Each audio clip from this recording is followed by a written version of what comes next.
mo ko mapansin sa mundo, kasi di mo ko gusto, kaya pakinggan mo to. Di na ako mabubura sa loob ng iyong bungo, pagkat pangalan ko ay iguguhit ko sa iyong noo. Di mo ko mapansin sa mundo, kasi di mo ko gusto, kaya pakinggan mo to.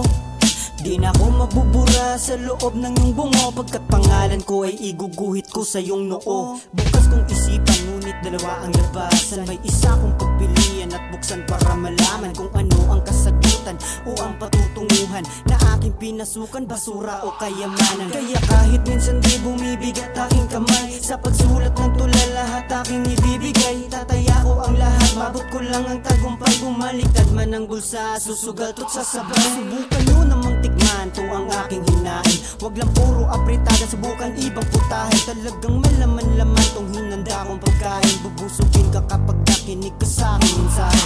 Wala akong agam-agam pagmawa ng litanya, ibubuhos kong lahat kahit binabaliwala pa, sasagat ko pa rin.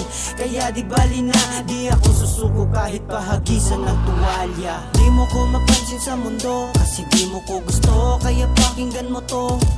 Di na ako mabubura sa loob ng iyong bungo, pagkat pangalan ko ay iguguhit ko sa iyong noo. Di mo ko mapansin sa mundo, kasi di mo ko gusto, kaya pakinggan mo to. Di na ako mabubura sa loob ng iyong bungo, pagkat pangalan ko ay iguguhit ko sa iyong noo. Ako lang naman yung sentimong nananahimik, di nyo pinapansin dahil minamaliit. Kaya hinahayaan ko na lang at ilista sa tubig yung mga negatibong dumadaloy sa aking isip. Kasi di nyo nakita aking kahalagahan, dahil nakatutok lang kayo sa isang daan. Subukang huminto at pagmasdan ang kapaligiran, amuyin ang bulaklak sa halamanan. Pakinggan mo ang simoy ng hangin, ipikit ang iyong mata't dadalhin ko isip mo sa langit. Ang bawat hampas dito ay may ibig sabihin, maiintindihan mo lang pag tinapos mo aking awit. Mga tagapakinig ko'y mga ngalakal, pero kahit na ganon ay solid talaga, pagkat mga obra ko ay nagmistulang buti bakal. Iilan lamang ang nagpapahalaga. Alam mo, magaling ka eh.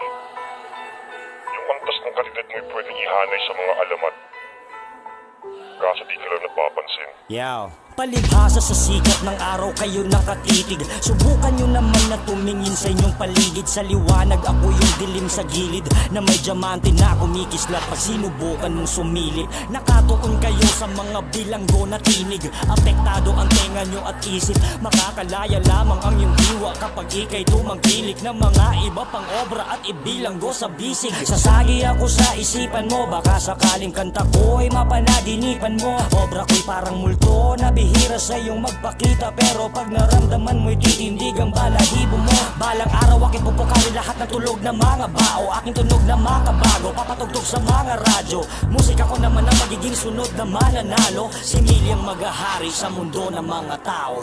Di mo ko napansin sa mundo, kasi di mo ko gusto, pero pakinggan mo to.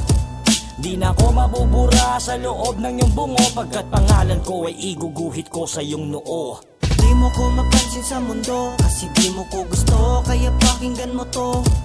Di na ako mabubura sa loob ng iyong bungo, pagkat pangalan ko ay iguguhit ko sa iyong noo. Di mo ko napansin sa mundo, kasi di mo ko gusto, pero pakinggan mo to.